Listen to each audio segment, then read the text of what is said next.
Good morning बच्चों। क्या Lakkam memorial CBSE school उधौड़ आपका स्वागत करता है बच्चों। पिछले कक्षा में हम बाल राम कथा पाठ में बच्चों 2 अध्याय पर हम चर्चा कर रहे थे। तो वहाँ क्या हुआ था, रानी कैकेयी कोप भवन में जाकर बैठ गई थी। तो उसका कारण यह था कि राम की राज्याभिषेक नहीं होना चाहिए, यह तो मंत्रा का एक लक्ष्य था। तो उन्होंने क्या किया, तो अपना एक यह लक्ष्य को रानी कैकेयी से वह पूर्ण कराने के लिए रानी कैकेयी का उपयोग किया। ठीक है, तो कैकेयी क्या किया है, क्रोध से जाकर कोप भवन में बैठ गई है। तो उस समय उधर दशरथ महाराज जाकर तो पूछता है, तो उसकी कुशलक्षेम पूछता है, फिर भी उन्होंने बातें नहीं करती। जब अंत में दशरथ महाराज कैकेयी की इच्छा पूरा करने की, समझ रहे ना, उसकी इच्छा पूरा करने के लिए उन्होंने जब राम पर कसम लेता है तो उस समय उसे बहुत खुश हो जाता है मन में कैकेयी। तब उन्होंने उठकर बैठती है और मन में जो इच्छा, क्या इच्छा है, तो इच्छाओं को उन्होंने क्या करती है, दशरथ महाराज के सामने प्रकट करती है। तो पहला इच्छा क्या है, राज्याभिषेक राम का नहीं भरत का होना चाहिए, और दूसरा राम 14 वर्ष तक वनवास जाना। ये दोनों इच्छा उन्होंने प्रकट कर दी है। यह सुनते ही क्या होता है, दशरथ महाराज को बहुत आश्चर्य हो जाता है।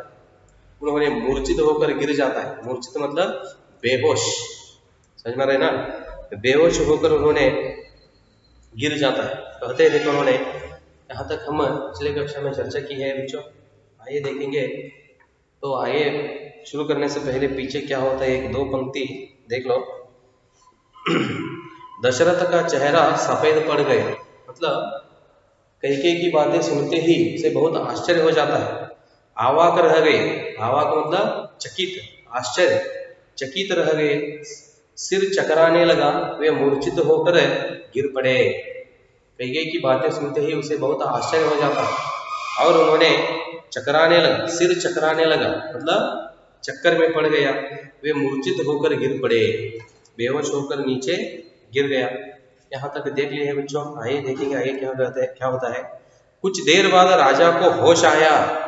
ठीक है, कुछ समय के बाद, मूर्छित होकर मतलब बेहोश होकर उन्होंने गिर गया था। कुछ समय के बाद क्या हुआ, होश आया।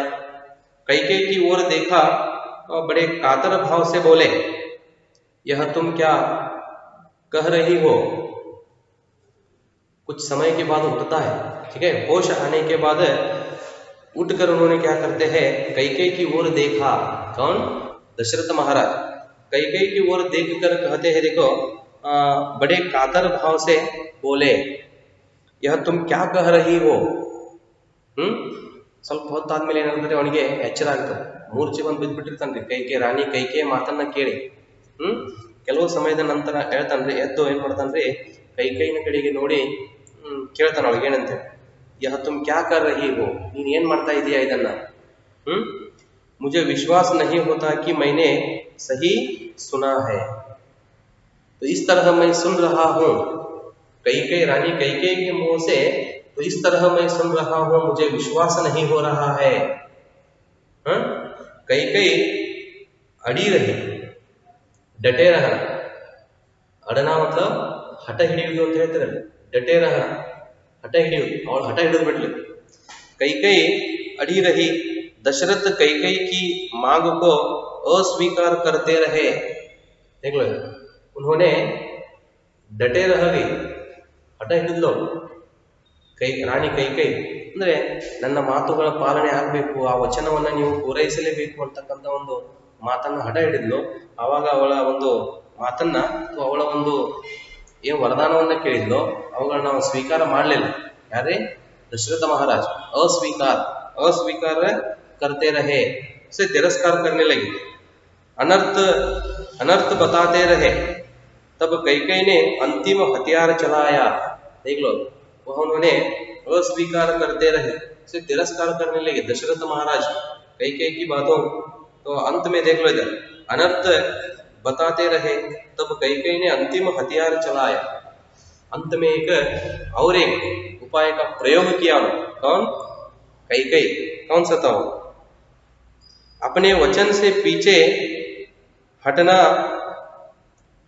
रघुकुल का अनाधार है। अंत में और एक उपाय का प्रयोग करती है। कौन? रानी कैकेयी। क्या कहती है? अपने वचन से पीछे हटना, मतलब वचन न निभाना। समझ में आ रहे ना? वचन के अनुसार आप नहीं चले तो, समझ में आ रहे ना? तो ऐसा आप किए तो ये क्या है? रघुकुल का अनाधार है। रघुकुल को आप, तो ऐसा आप वचन पूरा नहीं किए तो यह क्या है? रघुकुल के लिए बहुत क्या है? अनाधार है। आदर मतलब गौरव, ಅನಾಧಾರ ಗೌರವ ಅಂದ್ರೆ ಈ ರೀತಿ ನೀವು ಮಾತನ್ನ ಪಾಲಿಸದೇ ಇರುವುದು, ವಚನವನ್ನು ಪೂರೈಸದೇ ಇರುವುದೇನಪ್ಪ ಅಂತಂದ್ರೆ ಈ ಒಂದು ನಿಮ್ಮ ವಂಶಕ್ಕೆ ಇದು ಬಹಳ अगौरव। अनाधार है।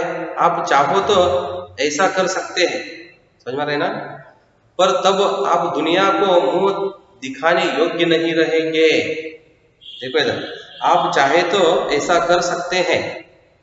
आप यह क्या, आप वचन पूरा नहीं कर रहे हैं, वचन का पालन नहीं कर रहे हैं, यह तो क्या है? रघुकुल के लिए अनाधार है, अगौरव है। ठीक है? आप चाहे तो कैसा भी कर सकते हैं, लेकिन पर तब आप दुनिया को मुंह दिखाने योग्य नहीं रहेंगे। चाहे तो आप इसे पूर्ण नहीं कर सकते हैं, लेकिन यह होने के बाद, ठीक है, आप वचन पूरा नहीं किए तो आगे जाकर जीवन में आप दुनिया को मुंह कैसे दिखाओगे, या मुंह दिखाने के लिए आप योग्य नहीं रहेंगे। ನೀವು ಬೇಕಾದ್ರೆ ಏನ್ ಮಾಡಬಹುದು? ಈ ವಚನವನ್ನು ಪಾಲಿಸದೇ ಇರಬಹುದು, ಕೈಕೇಯಿ ಹೇಳ್ತಾಳೆ. ಆದರೆ ಮುಂದಿನ ದಿನಗಳಲ್ಲಿ ಈ ಜಗತ್ತಿಗೆ ನೀವು ಮುಖ ಹೇಗೆ ತೋರಿಸುವಿರಿ?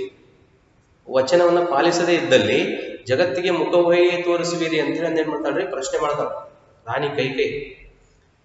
पर तब आप दुनिया को मुंह दिखाने योग्य नहीं रहेंगे। रही मेरी बात, ठीक है? आप वरदान नहीं देंगे तो मैं विष पीकर आत्महत्या कर लूंगी। अंत में देखो जिस तरह उन्होंने रास्ता पालती है, कौन? रानी कैकेयी कौन सा रास्ता अपनाती है? अंत में कहती है आप मेरे वरदान पूर्ण नहीं किए तो, ठीक है, आप यह वचन पूरा नहीं किए तो मैं क्या करती हूँ? विष पीकर, विष मतलब पॉइजन, विष पीकर मैं क्या करती हूँ? ಆತ್ಮಹತ್ಯೆ कर लूंगी। ನೀವು ನನ್ನ ಮಾತನ್ನ ಪಾಲಿಸುತ್ತಿದ್ದರೆ ಅಥವಾ ನನ್ನ ಬೇಡಿಕೆಗಳನ್ನ ಈಡೇರಿಸದಿದ್ದರೆ ನಾನು ಏನ್ ಮಾಡ್ತಾನೆ? ಪಾಯ್ಸನ್ ಕುಡಿದು ಸುಸೈಡ್ ಮಾಡ್ಕೋತೀನಿ ಅಂತ ಹೇಳ್ತಾಳೆ। देखोದು विष पीकर आत्महत्या कर लूंगी, यह कलंक आपके माथे होगा। समझ में रहे ना? ये तो क्या होता है? आगे जीवन में यह एक कलंक आपके माथे पर चढ़ेगा। माथा मतलब माथे पर चढ़ेगा या सिर पर चढ़ेगा। ಈ ಒಂದು ಕಳಂಕ ಏನಾಗ್ತದೆ? ನಿಮಗೆ ಮುಂದೊಂದು ದಿನ ಜೀವನದಲ್ಲಿ ನಿಮ್ಮ ತಲೆಯ ಮೇಲೆ ಇದೊಂದು ಕಳಂಕ ಉಳಿಯುತ್ತದೆ ಅಂತ ಹೇಳ್ತಾಳೆ ಯಾರ್ರಿ? ರಾಣಿ ಕೈಕೇಯಿ। देखो विष पीकर आप वरदान नहीं देंगे तो, या मुझे, या मेरी बातें आप तिरस्कार किए तो, समझ में रहे ना? या वरदान मुझे नहीं दिए तो मैं क्या करती हूँ? विष पीकर आत्महत्या कर लूंगी, यह कलंक आपके माथे पर होगा। राजा दशरथ यह सुन नहीं सके, यह सुनने के लिए नहीं हुआ राजा दशरथ जी को। दोबारा बेहोश हो गए, फिर और एक बार उन्होंने बेहोश होकर गिर गए, मतलब अनकॉन्शियस। या सुनने के लिए नहीं हुआ, विष पीकर मैं आत्महत्या कर लूंगी। तो इस तरह अनेक बातें कहने लगी। कौन? रानी कैकेयी। तो यह सभी बातें राजा को सुनने के लिए नहीं हुआ, तो फिर उन्होंने बेहोश होकर गिर गए। रात भर बेसुध पड़े रहे। बेसुध मतलब वही अचेत या बेहोश। रात भर उन्होंने बेहोश होकर गिर गए, मूर्छित या अचेत या बेहोश। ಇಡೀ ರಾತ್ರಿ ಏನಾಗಿದ್ರೆ ಅವನು ಮೂರ್ಛೆ ಹೋಗಿನೇ ಬಿದ್ದುಬಿಟ್ಟು, ಅಂದ್ರೆ ಪ್ರಜ್ಞೆನೇ ಇರಲಿಲ್ಲ, ಅನ್ಕಾನ್ಸಿಯಸ್ ಆಗಿ. राजा दशरथ यह सुन नहीं सके, दोबारा मतलब दूसरी बार दोबारा बेहोश हो गए, रात भर बेसुध पड़े रहे. तो रात भर ಅಂದ್ರೆ ಇಡೀ ರಾತ್ರಿ ಏನಾಗಿದೆ ಅವನು ಮೂರ್ಛೆ ಹೋಗಿ ಅನ್ಕಾನ್ಸಿಯಸ್ ಆಗಿ ಬಿದ್ದುಬಿಟ್ರು ರಾಜ. बीच बीच में होश आता, वह कैकेयी को समझाते. रात में क्या होता था, बीच बीच में होश आता था, ಅಂದ್ರೆ ರಾತ್ರಿ ಮಧ್ಯದಲ್ಲಿ ಏನಾಗ್ತದೆ ಸ್ವಲ್ಪ ಸ್ವಲ್ಪ ಅವನಿಗೆ ಎಚ್ಚರ ಆಗ್ತಾ ಇತ್ತು, ಆದ್ರೆ ಮೂರ್ಛೆಯಿಂದ ಹೇಳ್ತಾ ಇದ್ರು. ಅವ್ರು ಎದ್ದು ಏನ್ ಮಾಡ್ತಾ ಇದ್ರು, ಕೈಕೈಗೆ ಸಮಾಧಾನ ಮಾಡ್ಲಿಕ್ಕೆ ಹೋಗ್ತಾ ಇದ್ರು. बीच बीच में होश आता, वह कैकेयी को समझाते, गिड़गिड़ाते, धमकाते, डराते, ठीक है, पर कैकेयी ठस से मस न हुई. बीच बीच में मुझे जब होश आता है तो उस समय उन्होंने कैकेयी को समझाने के लिए कोशिश करते थे और उसे धमकाते, धमकी देते थे. आवाज लगा, आवाज हाकते धमकी ಕೊಡು, ठीक है, धमकाते और डराते, ठीक है. तो ऐसे अनेक उपाय को उन्होंने प्रयोग किए. कौन? दशरथ महाराज. लेकिन कैकेयी ठस से मस न हुई. ये मुहावरे ठस से मस न हो,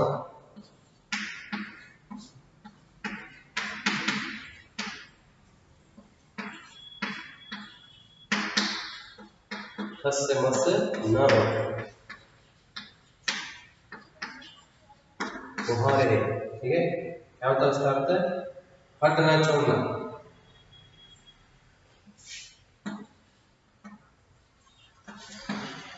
ಹಠ ನ छोड़ना, ಹಠ ಹಿಡಿಯೋದು ಅಂತ ಹೇಳ್ತಾರೆ. ಅವರು ಯಾವುದೋ ಮಧ್ಯರಾತ್ರಿಯಲ್ಲಿ ಸ್ವಲ್ಪ ಎಚ್ಚರದಾಗ ಎದ್ದು ಏನ್ ಮಾಡಿದ್ರಿ, ಕೈಕೈಗೆ ತಿಳಿಸಿ ಹೇಳಲು ಬಹಳ ಪ್ರಯತ್ನ ಪಟ್ಟು ಅಂಜಿಕೆ ಹಾಕಿದ್ರು, ಆವಾಜ್ ಹಾಕಿದ್ರು, ಅದು ಬೆದರಿಸಿದ್ರು ಅವಳನ್ನು. ಆದ್ರೂ ಸಹಿತ ಅವಳು ಏನ್ ಮಾಡಿದ್ರೆ ಹಠವನ್ನು ಬಿಡಲಿಲ್ಲ. हट ना छोड़ना या अपनी बात पर अड़े रहे.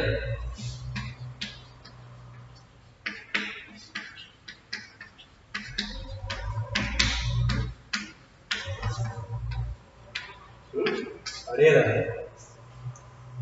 बीच बीच में उन्होंने रात में बीच बीच में उठकर क्या किए, जब होश आता है उस समय उठकर वह कैकेयी को समझाने के लिए कोशिश किए और धमकी दिए, धमकाने लगे, फिर डराए, ठीक है. फिर भी कैकेयी ठस से मस ना हुआ.